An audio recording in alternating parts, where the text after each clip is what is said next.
So greetings everyone. Welcome to Tactical Nerd. So today we are going to discuss preamble, like what preamble actually is. तो आज जो हम लोग discuss करने वाले हैं उससे आपको जहाँ तक है preamble क्रिस्टल क्लियर हो जाएगा. ठीक है.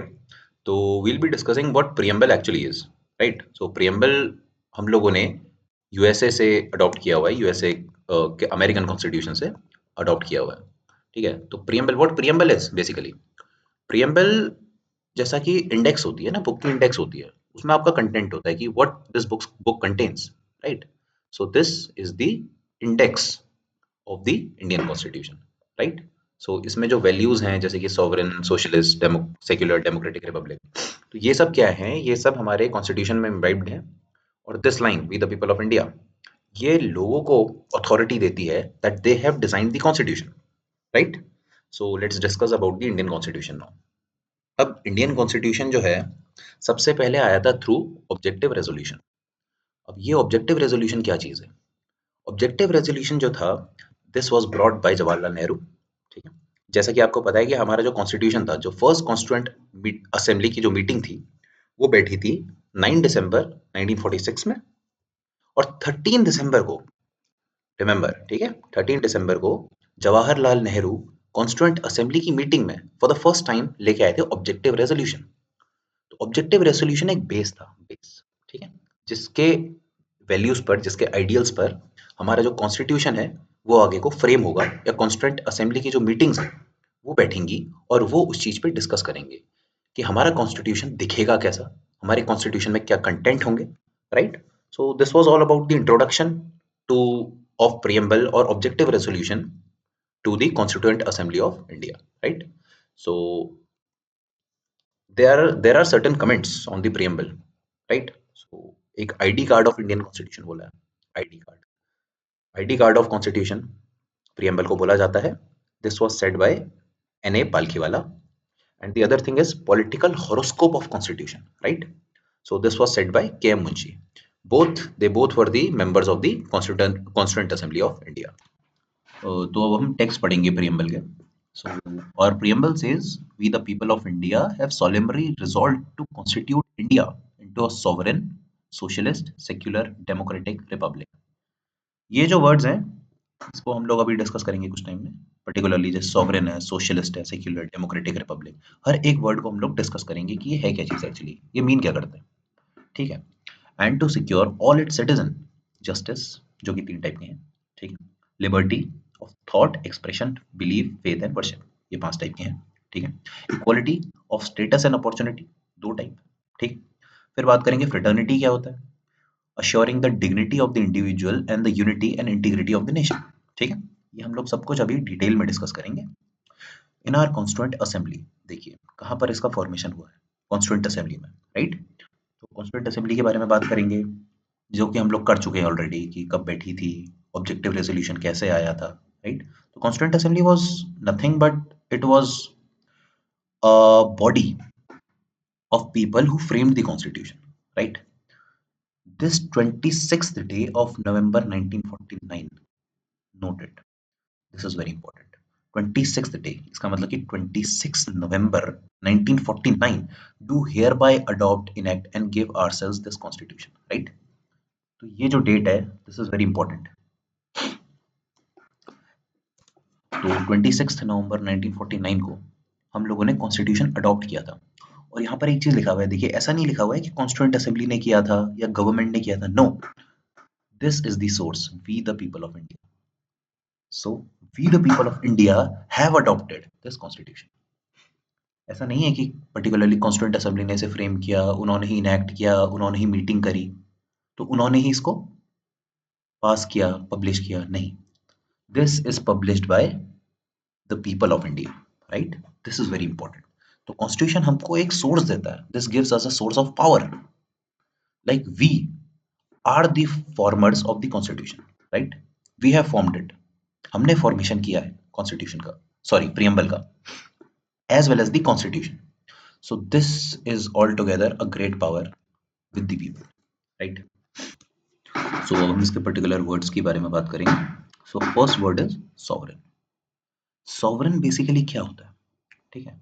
सॉवरेन होता है जब आप किसी भी कंट्री पर डिपेंडेंट नहीं होते हो और कोई कंट्री आप पे डोमिनेशन नहीं करती है। लाइक कोई कंट्री, कोई आउटसाइड कंट्री, कोई फॉरेन एलिमेंट आप पे रूल नहीं करता है।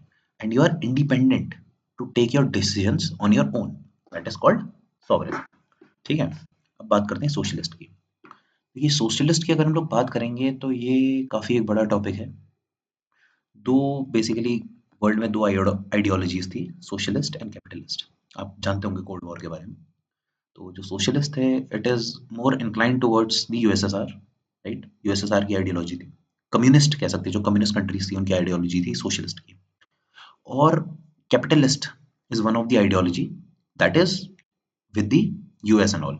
ठीक है, तो यूएस जो फॉलो करता है ideology that is capitalist. India follows socialistic democracy. ठीक है, अब ये सोशलिस्ट है क्या चीज? सोशलिस्ट क्या होता है? It was, again I tell you, three words थे जो कि 42nd कॉन्स्टिट्यूशनल अमेंडमेंट से हमारे ऐड हो रखे थे, that is called socialist, secular and integrity. This is integrity. So ये तीन वर्ड्स थे हमारे 42nd कॉन्स्टिट्यूशनल अमेंडमेंट ऑफ 1976 से। हम लोगों ने ये तीन वर्ड्स ऐड किए थे। SIS करके आप इसका कोई शॉर्ट फॉर्म बना सकते हैं, that is socialist, secular and integrity, right. तो अब बात करते हैं हम लोग सोशलिस्ट के बारे में कि सोशलिस्ट बेसिकली होता क्या है। So socialist is basically an ideology जहां पर जो गवर्नमेंट होती है that should spend its money in the welfare of the people. अब इसमें भी दो आइडियोलॉजीज आती हैं, एक आती है कम्युनिस्ट, ठीक है, एक आती है socialist. That is way different. दोनों लाइक कहीं ना कहीं सिमिलर हैं बट कहीं ना कहीं डिफरेंट है। ठीक है, there is a thin line between socialist and communist. तो जो सोशलिस्ट होते हैं वहां पर क्या होता है कि they support the government, like formation of the government, like someone should be there to rule us, right. हमको कोई ना कोई रूल करने के लिए होना चाहिए, but the wealth should be distributed among the people, not particularly distributed but used for the welfare of the people. Communist जो होती है that is all together a different ideology. Communist में क्या होता है कि like they oppose the government, कि कोई पर्टिकुलर पर्सन हम पे रूल नहीं करना चाहिए, there should be no group of people who should be ruling us, right. And there should be a distribution of wealth, equal distribution of wealth, right. तो socialist में क्या होता है, हमें हम गवर्नमेंट सपोर्ट करते हैं, जैसे कि इंडिया में as you can see we have a socialist form of type of government. हमारे पास काफी स्कीम्स हैं, जैसे प्रधानमंत्री जन आरोग्य योजना, राइट। सो इसमें क्या कर रही है कि गवर्नमेंट सब्सिडीज प्रोवाइड कर रही है for the health infrastructure, right, for the health care of the people. तो जो पैसा जो था हम लोग गवर्नमेंट अपने इंफ्रास्ट्रक्चर में डाल सकती थी, काफ़ी चीज़ों में डाल सकती थी, that is used for the welfare of the people. So this is a socialist type of government, right. जो इंडिया है हमारी that is a democratic socialist, not a communist socialist.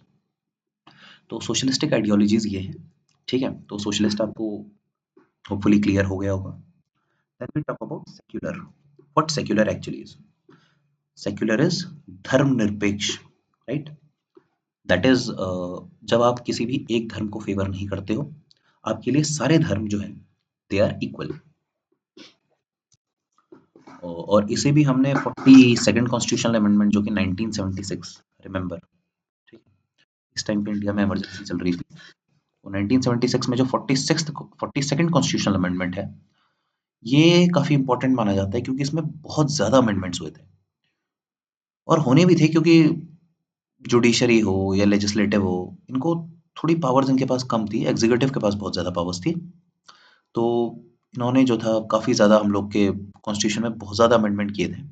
तो इसको हम लोग मिनी कॉन्स्टिट्यूशन भी बोलते हैं, 42nd कॉन्स्टिट्यूशनल अमेंडमेंट को। एक अमेंडमेंट नहीं है कि हाँ प्रियम्बल में हमने तीन चीज़ें, तीन वर्ड्स डाल दिया, नहीं। इसमें काफ़ी और ज़्यादा अमेंडमेंट्स हैं जिसके बारे में हम लोग फ्यूचर में डिस्कस करेंगे। तो अभी हम लोग तीन चीज़ों पर बात करते हैं, सोशलिस्ट, सेक्युलर एंड इंटेग्रिटी। ये 42nd कॉन्स्टिट्यूशन अमेंडमेंट्स आए थे। सेक्युलर भी हमारा जो वर्ड है वो 42nd कॉन्स्टिट्यूशन अमेंडमेंट से आया है। तो सेक्युलर का हमारा एक मीनिंग तो मैंने बताया कि like there will not be any official religion of the country, right. और सेकंड थिंग जो होगा वो होगा कि गवर्नमेंट का, जो गवर्नमेंट है, जो रूलिंग गवर्नमेंट है, ठीक है, ये किसी भी एक धर्म को सपोर्ट नहीं करेगी, ठीक है। They will be equal towards all the religion, that is secular, right. Secular हमने डिस्कस किया, अब हम बात करते हैं democratic. As you all know, by the people, for the people, and of the people. This is democracy. And this term, by the people, for the people, and of the people, this was given by Abraham Lincoln. तो democratic का हमारा simple सा meaning है the people, sorry, the people are the head of the country. People are the rulers of the country. They would elect their representatives. Those will take part in the law making and decision making. So democratic democracy में basically और ultimately जो लोग होते हैं, people होते हैं, they are the rulers, right? So now we'll be talking about republic, what republic actually is. So हमारे पास जो डेमोक्रेटिक गवर्नमेंट होती है वो दो कैटेगरीज में डिवाइडेड होती है. First is the monarchy, monarchical form of democracy, and the second is Republic form of democracy. ठीक है, तो मोनार्की जैसे कि हम लोग के पास एग्जांपल है ब्रिटेन. ठीक है, अब ब्रिटेन क्या है? It's the monarchical form of democracy. इसमें क्या होगा? हमारे पास जो किंग होगा वो हेरिडिटरी होगा. He is not elected by the people, right? So this is monarchical form of government और democracy. Like Britain is a democracy, as you know. जो वहाँ के पीएम होते हैं they are being elected, but the king, the head of the state, he is not elected, he is heredity. ठीक है, but जो India follow करता है that is republic, republic form of democracy. उसमें क्या होता है? जो हमारा हेड ऑफ द स्टेट होता है ये कोई हेरिडिटी पोजीशन नहीं होती है. इसमें जो लोग होते हैं डायरेक्टली और indirectly they elect the head of the state, right? So this is called republic when the head of the state is directly or indirectly elected by the people. India के जो प्रेसिडेंट हैं he is known as the head of the state, so he is indirectly elected by the people. आप जानते हैं ये PRSTV से होता है, proportional representation through single transferable vote. इससे हम लोग अपने जो प्रेसिडेंट हैं उसको इलेक्ट करते हैं, राइट? और प्रेसिडेंट के इलेक्शन में लोग डायरेक्टली पार्टिसिपेट नहीं करते हैं. The MLAs, the MPs of both the houses ये कास्ट अपना वोट करते हैं. और उसके बाद जो है प्रोपोर्शनल रिप्रेजेंटेशन के थ्रू हमारे जो प्रेसिडेंट होते हैं वो इलेक्ट होते हैं. ठीक है, सो this is an indirect form of election. ठीक है, इनडायरेक्ट इलेक्शंस होते हैं for the president, right? Not direct. अगर हम लोग प्राइम मिनिस्टर के इलेक्शन की बात करें, not prime minister basically but MP के इलेक्शन की या MLA के इलेक्शंस की, these are direct elections, right? But the election to the president that is indirect, so it is a form of republic, right? Republic democracy. बात करते हैं हम लोग जस्टिस के बारे में. ठीक है, and to secure all its citizens. यहाँ पर देखो सिटीजंस को सिक्योरिटी दी जा रही है for justice, like we will provide justice for this, right? अब जस्टिस भी तीन टाइप का होता है. First is social justice, economic justice and political justice. Social justice is society में आपको जस्टिस प्रोवाइड किया जाएगा, राइट? कोई भी सोसाइटी में कोई भी चीज होती है, ठीक है, उससे आपको जस्टिस प्रोवाइड किया जाएगा. और इकोनॉमिक जस्टिस होगा आपके पास, ठीक है, related to finances and all, that is called economic. And political justice, India में पॉलिसी मेकिंग या पॉलिटिक्स या polity all together different things होती है, तीन की तीन. ठीक है, तो पॉलिटिकल जस्टिस लाइक कोई लॉ बन रहा है, ठीक है, उसमें ये ध्यान दिया जाएगा कि the people should get justice through this, right? कोई ऐसी लॉ नहीं बना दिया जाएगा. सो ये चीज हमारी जस्टिस को इंश्योर करती है. Then we talk about liberty. What liberty is? Liberty is freedom. ठीक, तो लिबर्टी होती है फ्रीडम. लिबर्टी 5 चीजों में दी जाएगी. पहली चीज होगी thought, second thing is expression, believe, faith and worship. Thought is like you are free to think anything. Expression is you are free to express anything, article 19 of the constitution. ठीक, फिर हम बात करते हैं बिलीव की. आप कोई चीज बिलीव करते हो, ठीक है, आप किसी पे बिलीव रखते हो, फेथ रखते हो, ठीक है, that you have freedom. Like there are two people A and B. ठीक है, आप बोलते हैं नहीं जी मैं ए पे मुझे फेथ है, बिलीव है, ठीक है, and you say and the other people is B. Your friend says like नहीं, बी पे मुझे भरोसा है. ठीक है, it could be anything, it could be religious point of view, anything. ठीक है, सो इससे ये प्रूफ नहीं होगा कि हाँ यार आप गलत हो या आपका फ्रेंड गलत है, या आप सही हो आपका फ्रेंड सही है. नहीं, you are free to express your belief, you are free to express your faith. Yeah, so this is being ensured through liberty. And the other thing is worship. Worship में हमारे पास जो सेक्युलर थॉट है ये भी आ जाता है. और worship में like you need to worship the idol form of God or the non-idol form of God. You are free to do that because you have liberty of worship, right? So then we'll talk about equality of status and opportunity, right? अब like the government can't ensure that everyone will have equality in terms of finances. No, we are not a communist country, so we are a socialist country. Like government will provide you the aid, right? But your status and opportunity, that depends upon you. तो equality क्या होगी, आपको status पे equality मिलेगी, like jobs है, ठीक है, jobs में either you belong to any of the caste, creed, religion, sex, आपके साथ डिस्क्रिमिनेशन नहीं होगा, आपको इक्वालिटी मिलेगी आपके स्टेटस में, right? And equality of opportunity, so this is also being ensured by the fundamental rights, right to equality, कि अगर आपके पास जॉब्स है and if you are not financially well off, you are not socially well off, we can't say, ये गलत होगा कहना socially well off, but there are certain norms in the society, जैसे कि आप बात करते हैं कास्ट सिस्टम को लेकर, ठीक है, तो यहाँ पर क्या होता है कि like the so called lower caste, वो अपॉर्चुनिटी में कहीं ना कहीं लैग करते हैं, so you will get equal opportunity, right? So this is being ensured by the fundamental rights as well as the preamble of the country, right? And to promote among them all, what we need to promote, status and opportunity. So इन दोनों को promote करने की जो duty है, that is with the people, that is with the preamble, that is assured with the constitution of India, right? अब बात करते हैं हम लोग fraternity की. So what fraternity basically is? Fraternity is a sense of brotherhood, ठीक है? So fraternity assuring the dignity of the individual and unity and integrity of the nation. ये वर्ड याद रखना, 2 मिनट लीजिए, सोचिए कौन से कॉन्स्टिट्यूशन अमेंडमेंट से आया था, ये कॉन्स्टिट्यूशनल अमेंडमेंट से कब आया था, कौन कौन से वर्ड्स आए थे, ठीक है? तो ये मैं बता चुका हूँ 2-3 बार. Fraternity is, again I'll tell you, this is a sense of brotherhood, right? अब इसमें पर्टिकुलर हमारे पास 3 टर्म्स आते हैं, ठीक है? अब मैं बता देता हूँ ये कहाँ-कहाँ से ओरिजिनेट हुए हैं, ठीक है? चलिए, this is all on you, ठीक है?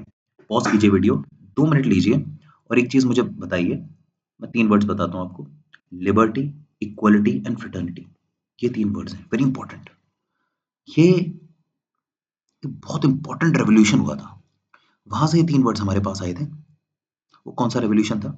चलो, I will provide you with the timeline, that is 1789, very important.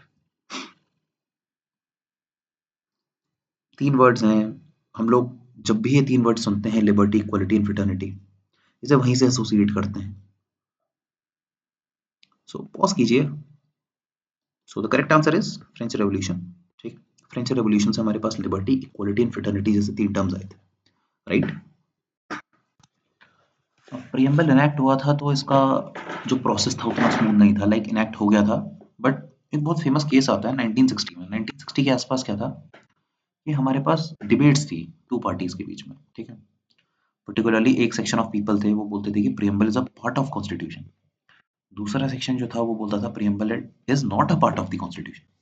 तो ये जो डिबेट थी ये फर्दर सुप्रीम कोर्ट गई थी, एंड एक बहुत फेमस केस हुआ था Berubari union case, right?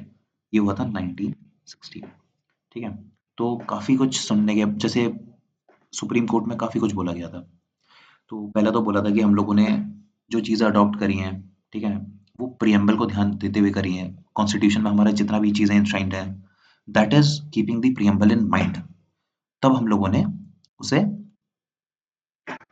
Enact किया है, कॉन्स्टिट्यूशन उस अकॉर्डिंग बना है, ठीक है? ये चीज सब ठीक था, बट कॉन्स्टिट्यूशन जो सुप्रीम कोर्ट था उसने ये चीज नकार दी कि preamble is a part of the constitution. Supreme court ने इन बेरुबारी केस 1960 में ये बोला था कि preamble is not a part of the constitution, remember that.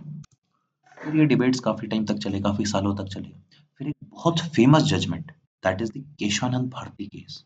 ये, अगर आप इंडियन जुडिशरी की बात करें, इंडियन जुडिशियल हियरिंग्स की बात करें या फिर केसेस की बात करें, so this is considered to be a landmark judgment 1973, not for the preamble but for certain other things.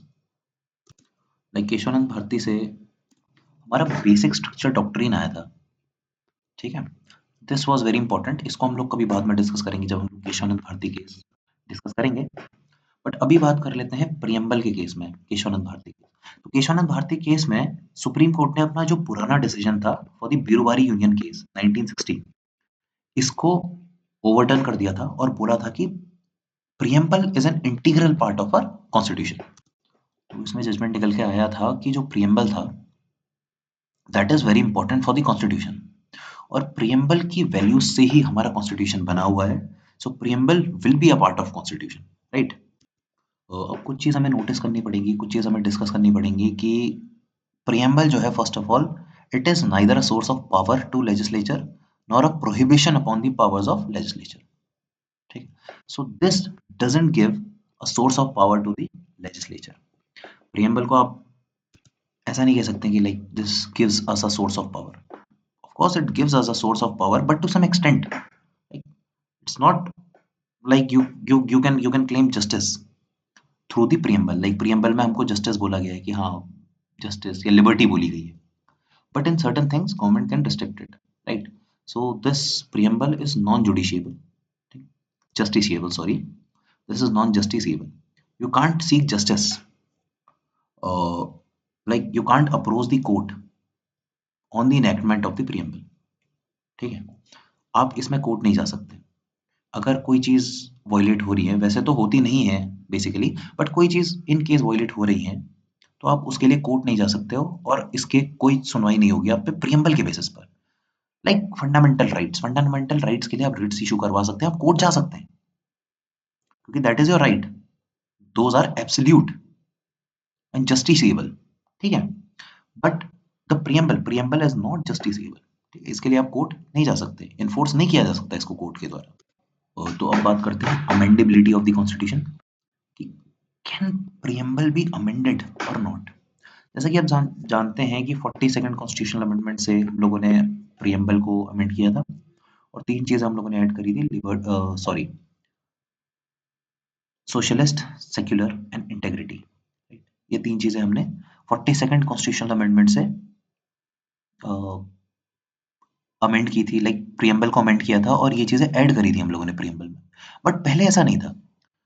Before the Kesavananda Bharati case of 1973, preamble को अमेंड कर सकते हैं नहीं कर सकते हैं, this was a matter of debate and this was resolved to certain extent in the Kesavananda Bharati case of 1973। तो जैसा कि केशवानंद भारती केस में लोगों ने ये भी पिटीशन डाली थी कि लाइक आर्टिकल 368 हमारे पास जो कि लेजिस्लेचर को पावर देता है to amend the preamble, sorry to amend the constitution, क्या इससे हम लोग प्रियम्बल अमेंड कर सकते हैं? क्योंकि पहले तो क्वेश्चन यही था कि preamble, whether preamble is a part of constitution और नॉट। बेरुबारी केस में हम लोगों ने देखा कि preamble was not a part of the constitution. अगर पार्ट ही नहीं है तो इसको 368 से हम लोग अमेंड कर ही नहीं सकते। But the tables were turned in Kesavananda Bharati case. इसमें बोला गया कि preamble is a part of constitution. अब डिबेट ये थी कि 368 से हम लोग, आर्टिकल 368 से क्या हम कॉन्स्टिट्यूशनल अमेंडमेंट या फिर कोई अमेंडमेंट पार्लियामेंट में पास करके हम लोग प्रियम्बल को चेंज कर सकते हैं या नहीं कर सकते। तो केशवानंद भारती केस में ये चीज क्लियर कर गई थी कि preamble is a part of constitution and it can be amended. So as you know 42nd constitutional amendment में हम लोगों ने फर्स्ट टाइम प्रियम्बल को अमेंड किया था और अभी तक प्रियम्बल सिर्फ एक बार जो है आपका अमेंड हुआ है। So we can say that yes preamble can be amended, right. So this was all about preamble. अगर आपको कोई डाउट्स होते हैं तो feel free to ask, right. So hopefully इस वीडियो से आपका प्रियम्बल जो पार्ट है वो पूरा कंप्लीट हो गया हो। So see you in next video, thank you so much.